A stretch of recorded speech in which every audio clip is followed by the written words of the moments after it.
Hello everyone, welcome to GS Basic. Today we start our first topic, which is cell, basic unit of life. This chapter is very important from the point of view of examinations because many of the questions are asked from this topic in government examinations in SSC as well as in railway. So we start cell, basic unit of life. So what is cell? Cell is the basic structural and functional unit of life. Cell is the smallest unit of life that can replicate independently and are often called the building blocks of life. जो cell होता है वो हमारे life की सबसे छोटी इकाई होता है। वो अपने आप को रेप्लिकेट कर लेता है इंडिपेंडेंटली और इसलिए हम उसको कहते हैं बिल्डिंग ब्लॉक्स ऑफ लाइफ। जैसे एक बिल्डिंग होती है उसके निर्माण के लिए छोटी छोटी ब्रिक्स की आवश्यकता होती है, उसी तरह एक लिविंग ऑर्गेनिज्म के लिए छोटे छोटे सेल्स की आवश्यकता होती है। छोटे छोटे सेल्स मिलकर ही एक लिविंग ऑर्गेनिज्म का निर्माण करते हैं। तो आइए हम देखते हैं कैसे एक सेल्स से लिविंग ऑर्गेनिज्म का निर्माण होता है।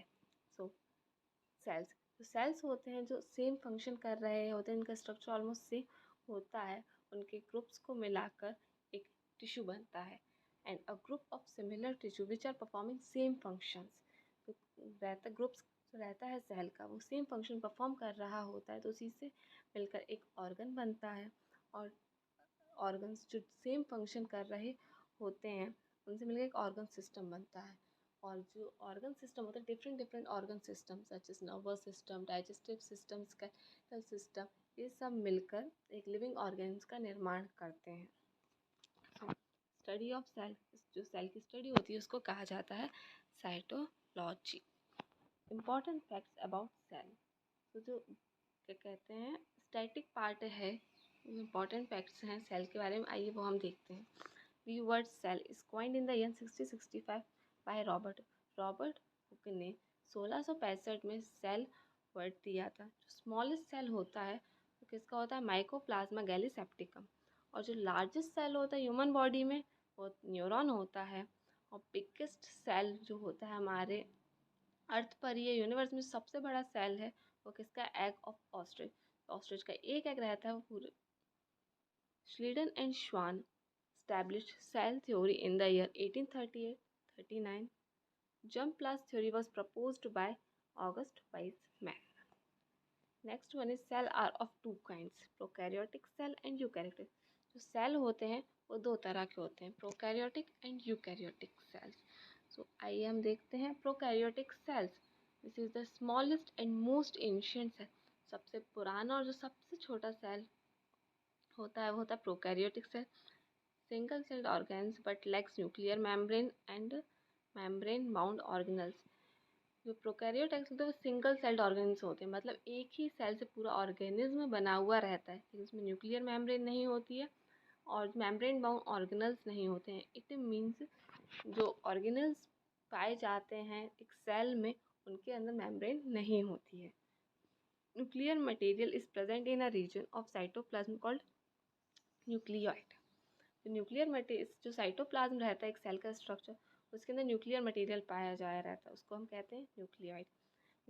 प्रोकैरियोटिक सेल के जो एग्जांपल्स हैं वो bacteria, virus and cyanobacterias. The smallest known prokaryotic organ is mycoplasma. So next one is eukaryotic cells. जो यूकैरियोटिक सेल्स रहते हैं वो थोड़े कॉम्प्लेक्स रहते हैं प्रोकैरियोटिक सेल्स के कंपैरिजन में। उनके पास वेल डिफाइंड न्यूक्लियस होता है enclosed by a nuclear membrane which separates the genetic material DNA from the rest of the cell। It means जो यूकैरियोटिक सेल होते हैं उनके अंदर जो जेनेटिक मटेरियल रहता है वो जो जेनेटिक मटेरियल रहता है वो न्यूक्लियस में ही रहता है, और जो न्यूक्लियस रहता है वो एक न्यूक्लियर मेम्ब्रेन से बाउंड होता है, पूरे सेल से अलग रहता है। सो it is enclosed by a nuclear membrane। Eukaryotic cells also contain membrane-bound organelles, which are specialized compartments that perform specific tasks within the cell। जो यूकैरियोटिक सेल्स रहते हैं उनमें मेम्ब्रेन बाउंड ऑर्गेनल्स पाए जाते हैं, मतलब कि जो डिफरेंट डिफरेंट ऑर्गेनल्स पाए जाते हैं हमारे सेल के अंदर उनमें मेम्ब्रेन होती है और स्पेसिफिक टास्क करते हैं। जैसे मेम्ब्रेन बाउंड ऑर्गेनल्स में हम देख सकते हैं माइटोकॉन्ड्रिया, क्लोरोप्लास्ट, इनमें जो रहती है वो मेम्ब्रेन रहती है और वह स्पेसिफिक, जैसे माइटोकॉन्ड्रिया उसको हम बोलते हैं power house of the cell, वो एनर्जी प्रोवाइड करता है। और क्लोरोप्लास्ट जो फोटोसिंथेसिस में हेल्प करता है, तो ये स्पेसिफिक टास्क परफॉर्म करते हैं।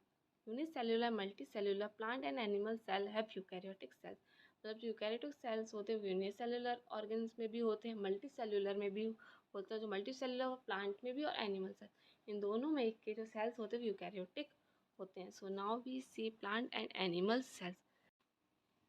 प्लांट एंड एनिमल सेल्स में हम ये देख रहे हैं कि कुछ जो ऑर्गेनल्स रहते हैं वो प्लांट सेल में पाए जाते हैं, कुछ एनिमल सेल्स में पाए जाते हैं। देखिए न्यूक्लियस जो है वो दोनों में रहता है, माइटोकॉन्ड्रिया दोनों में रहता है। ये प्लांट सेल में देखिए कि बड़ा सा पार्ट दिख रहा है वाइट वाइट, ये होता है वैक्यूल, लेकिन एनिमल सेल्स दिख रहे हैं हम नहीं होता। तो कुछ जो सेल ऑर्गेनल्स रहते हैं वैसे रहते हैं जो प्लांट सेल में पाए जाते हैं, और कुछ जो होते हैं वो एनिमल सेल्स में पाए जाते हैं या फिर ज़्यादा फंक्शनल होते हैं। तो उसके बेस पर हम आइए देखते हैं different different cell organelles. So structure of cell, first is cell membrane and cell wall. So cell membrane, जो एक सेल रहता है उसको कवर करने के लिए जो मेम्ब्रेन रहती है उसको हम कहते हैं cell membrane. So forms the outer covering in animal cell and in plants it is found within cell wall. तो सेल मेम्ब्रेन उसको हम प्लाज्मा मेम्ब्रेन भी कहते हैं। ये जो होती है वो आउटर कवरिंग बनाती है एनिमल सेल में, और जो प्लांट सेल रहती है उसमें it is found within cell, मतलब प्लांट सेल जो रहता है उसमें, ये देखिए आइए प्लांट सेल में, एनिमल सेल में एक ही लेयर है, तो ये जो है वो है सेल मेम्ब्रेन और प्लाज्मा मेम्ब्रेन। बट जब हम एनिमल सेल में, प्लांट सेल में आते हैं तो हम देखते हैं ये देखिए सेल वॉल है, और सेल वॉल के अंदर जो है वो प्लाज्मा मेम्ब्रेन पाई जा रही है। सो जो आउटर कवरिंग होती है एनिमल सेल की वो तो प्लाज्मा मेम्ब्रेन ही होती है, बट जो प्लांट सेल रहता है उसकी जो आउटर कवरिंग होती है वो सेल वॉल रहती है, और उसके अंदर प्लाज्मा मेम्ब्रेन पाई जाती है।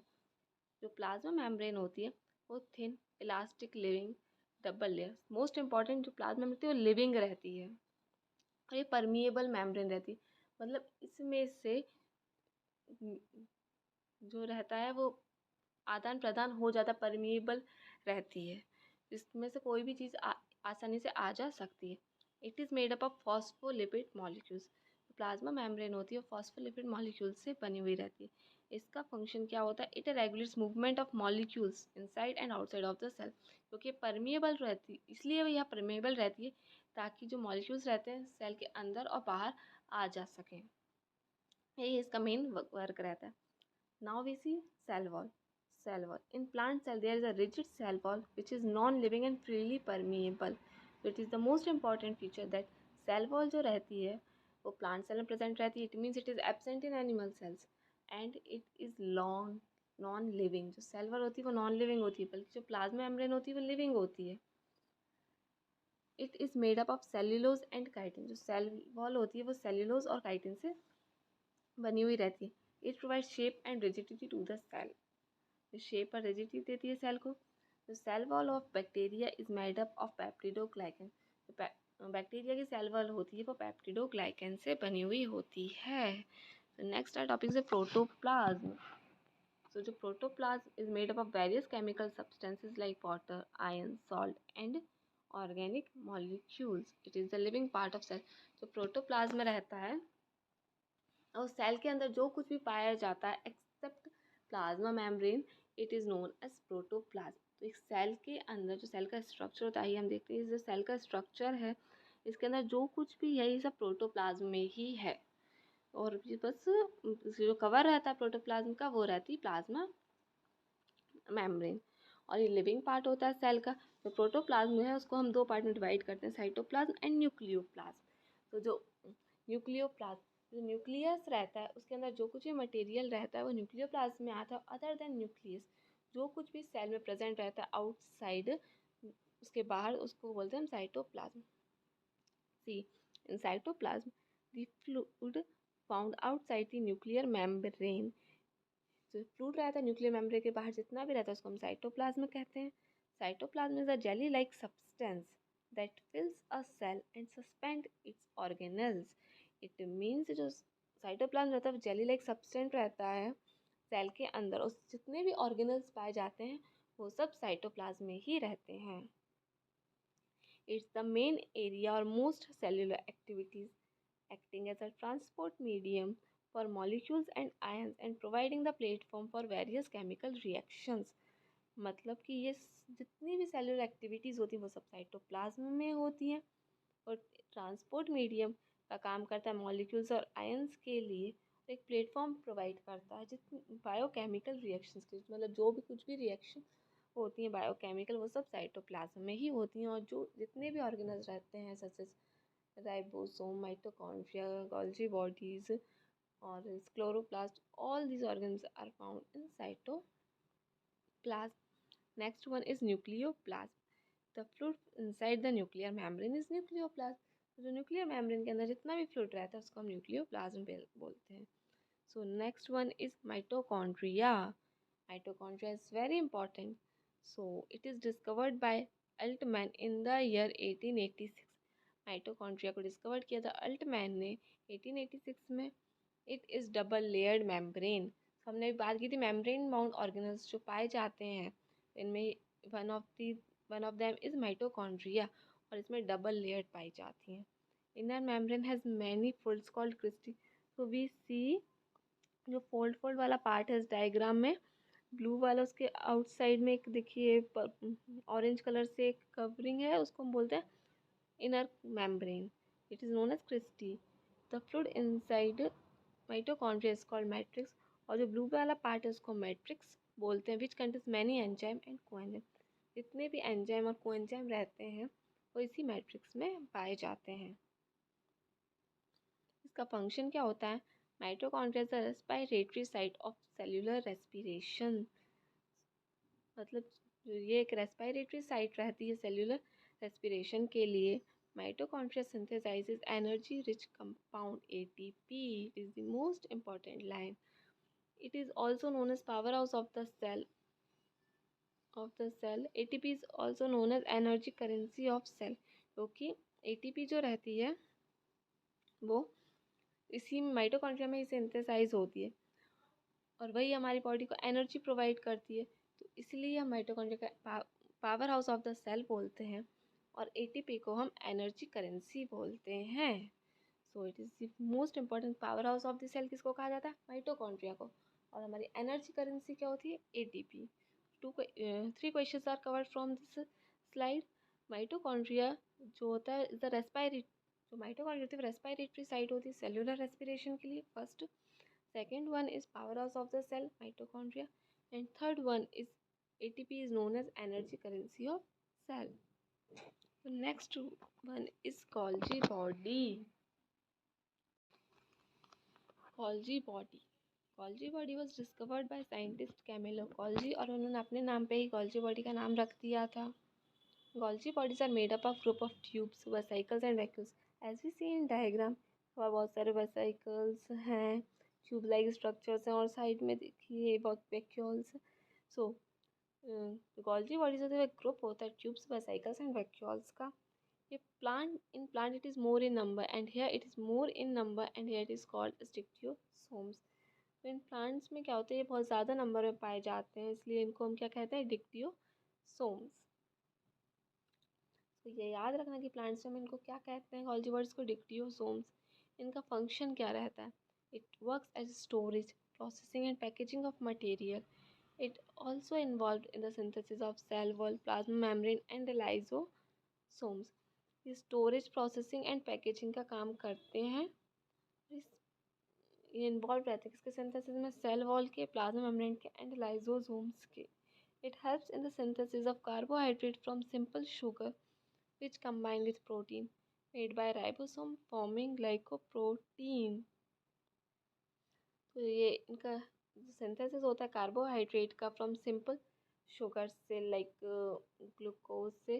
जब हम कार्बोहाइड्रेट का सिंथेसिस होता है तो उसमें हेल्प करती हैं इनको प्रोटीन के साथ कंबाइन करने में जो राइबोसोम से बनाते हैं और किसका फॉर्मेशन करता है? ग्लाइकोप्रोटीन. इट मीन्स ग्लाइकोप्रोटीन के फॉर्मेशन में जो इम्पोर्टेंट रोल प्ले कौन करता है? Golgi bodies. So our next organelle is endoplasmic reticulum. Endoplasmic reticulum. Membranous network of tubules like structure found in cytoplasm is called endoplasmic reticulum. When we see the diagram of a cell, we see around the nucleus a membranous network of tubules is found. It is known as endoplasmic reticulum. ये देखिए, ये nuclear envelope है, उसमें nucleus है, उसके side उससे लगा हुआ ये पार्ट है, बहुत सारी मेम्ब्रेन्स है, उसको हम बोलते हैं endoplasmic reticulum.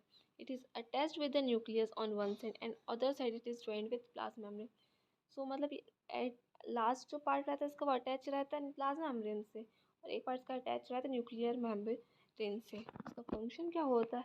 helps in the distribution of material. It forms supporting framework of cell.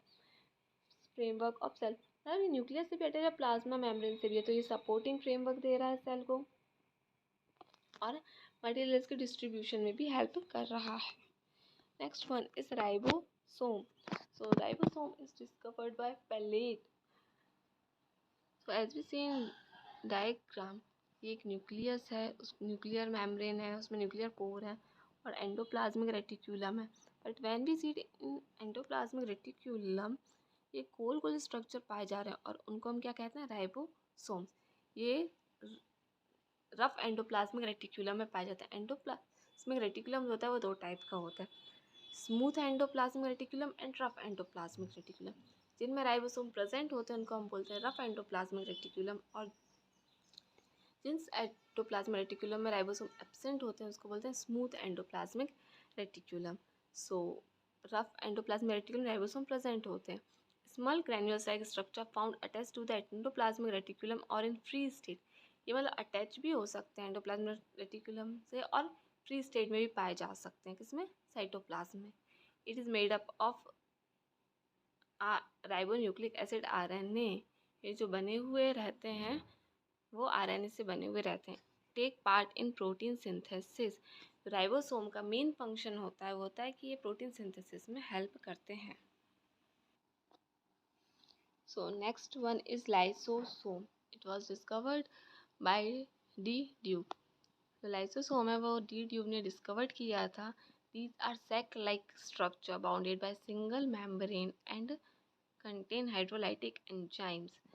सो जो लाइसोसोम रहता है वो सिंगल मेम्ब्रेन से बना हुआ रहता है और इसको हम कहते हैं हाइड्रोलाइटिक एंजाइम। इसका मेन फंक्शन क्या होता है? It helps in intracellular digestion.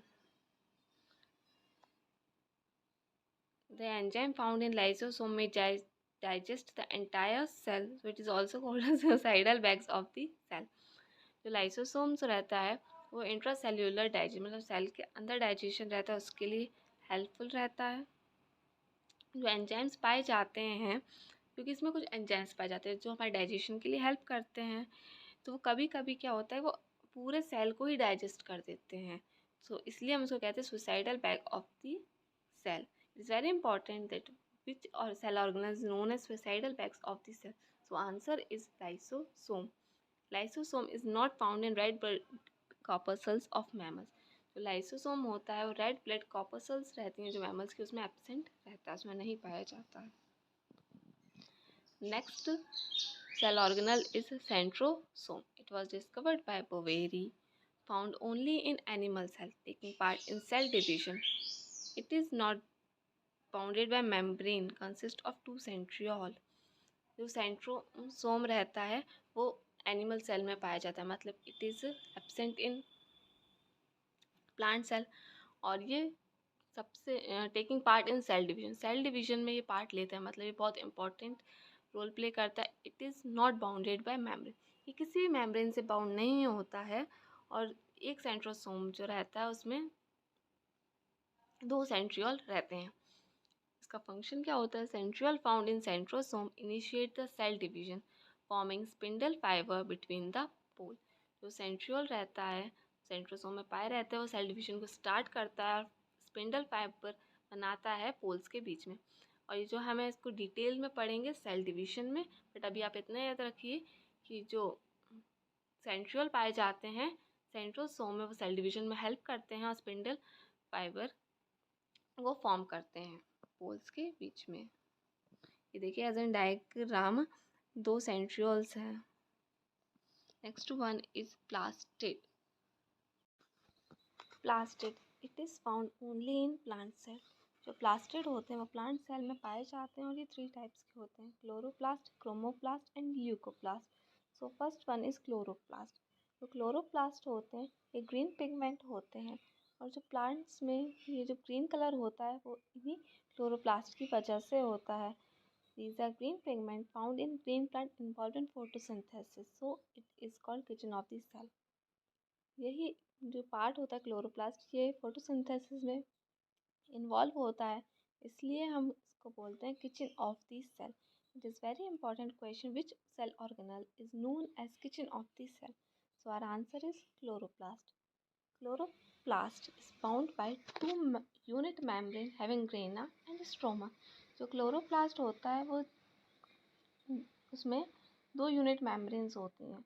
It means it is double membrane cell organelle having grana and stroma. So as we see in diagram, ये जो कॉइन्स जो रहते हैं ना उनको इकट्ठा कर देते हैं तो एक स्टेक बन जाता है, उस वाले पार्ट को हम ग्रेना बोलते हैं और जो ग्रेना के आसपास जो भी पार्ट रहता है उसको हम स्ट्रोमा बोलते हैं। तो क्लोरोप्लास्ट होता है उसमें 2 पार्ट होते हैं, grana and stroma. Grana are made up of membrane bound sac like structure known as thylakoid found in stick. It contain chlorophyll molecule. सो हम जब देखते हैं ग्रेना में ये जो कॉइन रहता है, जैसे एक कॉइन है उसको हम बोलेंगे थाइलाकोइड। जब हम बहुत सारे कॉइन्स को इकट्ठा कर देंगे जो स्टेक बन जाएगा उसको हम बोलेंगे ग्रेना। और इसी जो यही जो थाइलाकोइड रहते हैं इनमें ही क्लोरोफिल मॉलिक्यूल प्रेजेंट रहते हैं। Stroma is a matrix present inside the cell chloroplast which contain photosynthetic enzymes and starch grain. तो जो स्ट्रोमा रहता है उसमें photosynthetic enzymes पाए जाते हैं। A granum is composed of 20 to 50 thylakoids. Granum is the site of light reaction during photosynthesis, while stroma is the site of dark reactions. तो यहाँ पर आप देखिए जो एक ग्रेनम रहता है उसमें 20 से 50 थाइलेकोइड रहते हैं, मतलब 20 से 50 सिक्के रखे हुए रहे, तो बस जो स्टेक बनता है उस स्टेक को बोलते हैं ग्रेनम। जो ग्रेनम होता है उसमें लाइट रिएक्शन होती है फोटोसिंथेसिस की, स्ट्रोमा होता है उसमें डार्क रिएक्शन होती है। ये हम फोटोसिंथेसिस जब हम पढ़ेंगे तो उसमें पता चलेगा कि light reaction and dark reaction से जो फोटोसिंथेसिस की लाइट रिएक्शन होती है वो ग्रेनम में होती है, और जो डार्क रिएक्शन होती है वो स्ट्रोमा में होती है। Next one is chromoplast. जैसे हम देखते हैं जो भी हमारे फ्रूट्स रहते हैं, प्लांट्स में जो भी कलर्ड पार्ट रहता है उसमें जो उसका जो कलर रहता है वो क्रोमोप्लास्ट की वजह से ही रहता है। So chromoplast provides various colours to the plant like flower, fruit etcetera. Flower जो कलरफुल होते हैं, फ्रूट्स कलरफुल होते हैं, उनमें जो कलर रहता है वो क्रोमोप्लास्ट की वजह से ही रहता है। क्रोमोप्लास्ट आर ऑफ डिफरेंट तरह के होते हैं chromoplast. So first one is lycopene. In tomato it provide red colour. तो लाइकोपीन होता है तो टोमेटो में रेड कलर देता है। कैरोटीन प्रोवाइड येलो और ऑरेंज कलर इन प्लांट। जो कैरोटीन होता है वो येलो एंड ऑरेंज कलर देता है, एग्जाम्पल कैरेट। इट मीन्स जो कैरेट में येलो और ऑरेंज कलर होता है वो कैरोटीन की वजह से होता है, और टोमेटो में जो रेड कलर होता है वो लाइकोपीन की वजह से होता है। और जो बेटेनिन है वो शुगर बीट में पाया जाता है। Next one is leucoplast. Leucoplast होता है वो कलरलेस होता है। ये जो क्या करता है, it stores the food in the form of starch, fat and protein. इसका जो मेन फंक्शन होता है वो होता है स्टोर करना फूड को in the form of starch, fat and protein. Leucoplast is found in root and underground stem. ये जो होता है वो ल्यूकोप्लास्ट रूट और अंडरग्राउंड स्टेम में पाया जाता है। As the first one is chloroplast. तो क्लोरोप्लास्ट होता है वो ग्रीन लीव्स में पाया जाता है, या फिर जो जहाँ भी ग्रीन पार्ट आता है प्लांट में वहाँ क्लोरोप्लास्ट प्रेजेंट होता है। जो कलर्ड पार्ट आता है उसमें क्रोमोप्लास्ट होता है, और जो कलरलेस पार्ट होता है उसमें ल्यूकोप्लास्ट की वजह से होता है। Next one is vacuole. It is fluid filled single membrane bounded dead organelle of cell. इसमें वैक्यूल जो रहता है वो सिंगल मेम्ब्रेन बाउंड रहता है और उसमें फ्लूइड भरा हुआ रहता है। ये डेड ऑर्गेनल होता है सेल का। In plant cell it is bigger in size, but in animal cell it is smaller in size. Plant cell में जो वैक्यूल होता है उसका साइज़ बहुत बड़ा होता है, और जो एनिमल सेल्स होते हैं उनमें साइज़ बहुत छोटा होता है। जब हमने डायग्राम देखिए आप, जो वैक्यूल है उसका साइज कितना बड़ा है, मोस्टली 50% ऑफ द पार्ट इसने ये कवर करके रखा हुआ है वैक्यूल ने। और एनिमल सेल में हमने ऐसा नहीं देखा था, उसमें बहुत छोटे छोटे पार्ट्स में रहता है। इसका जो मेन फंक्शन होता है, it helps in osmoregulation and it stores toxic metabolic waste. मतलब ऑस्मो रेगुलेशन एक प्रोसेस होती है, उसमें ये हेल्प करता है, और it stores toxic metabolic waste. So next one is nucleus. Nucleus is a spherical, centrally located major structure found in the cell. जो न्यूक्लियस होता है वो स्फेरिकली रहता है और मोस्टली ये सेल के बीच में ही प्रेजेंट रहता है। In plant cell it is shifted towards periphery. जो प्लांट सेल रहता है उसमें थोड़ा ये पेरीफेरी मतलब प्लाज्मा मेम्ब्रेन के साइड में रहता है, but it is bounded by double layered membrane having pores. इसमें 2 लेयर पाई जाती हैं, outer nuclear membrane and inner nuclear membrane, और दोनों मेम्ब्रेन होती है वो मिलकर न्यूक्लियर एनवेलप का फॉर्मेशन करते हैं। As we see in diagram, ये जो बाहर वाली साइड है वो आउटर न्यूक्लियर मेम्ब्रेन है, और जो इनर वाली साइड है वो इनर न्यूक्लियर मेम्ब्रेन है, और वो दोनों मिलकर न्यूक्लियर एनवेलप बना रही हैं। बट देखिए इन दोनों के नीचे ही न्यूक्लियर लैमिना भी पाई जाती है। और इनमें देखिए ये जो दोनों मेम्ब्रेन के बीच में बहुत सारे पोर्स हैं, सो इनमें पोर्स भी पाए जाते हैं इनकी मेम्ब्रेन में। With in nucleoplasm nucleolus and chromatin material is present. जो भी न्यूक्लियर मेम्ब्रेन के अंदर पार्ट रहता है वो न्यूक्लियोप्लाज्म हम कहते हैं। सो न्यूक्लियोप्लाज्म में एक न्यूक्लियोलस रहता है और उसके आउटसाइड क्रोमेटिन मटेरियल रहता है। सो ये देखिए आप जो थोड़ा सा डार्क मतलब पर्पल कलर में है वो न्यूक्लियोलस है, और उसके साइड में धागे जैसे स्ट्रक्चर उनको हम क्रोमेटिन बोलते हैं। Nucleolus is rich in protein and RNA. Nucleolus रहता है और प्रोटीन एंड आरएनए में रिच होता है। Chromatin material is thin thread like structure forming network. अभी हमने देखा न्यूक्लियोलस के बाहर से थ्रेड लाइक स्ट्रक्चर्स थे, वो एक नेटवर्क का फॉर्मेशन कर रहे हैं, और वो जो रहते हैं genetic substances DNA and stone protein से बने हुए रहते हैं। और जिसका मेन फंक्शन होता है न्यूक्लियस का वो होता है it controls all the activity of cell. Cell के अंदर जो भी एक्टिविटीज होती हैं उसको कंट्रोल कौन करता है? न्यूक्लियस। इसलिए हम उसको क्या बोलते हैं? Control room of cell. So which organ is known as control room of the cell? It is nucleus. Chromatin transmits hereditary characters from parents to their offspring. So जो क्रोमेटिन व थ्रेड लाइक स्ट्रक्चर है ना, उनमें ही हमारे hereditary characters present होते हैं जो parents से एक ऑफस्प्रिंग में आते हैं। So from chromosome we covered in our next video. Thank you for watching. Thank you so much.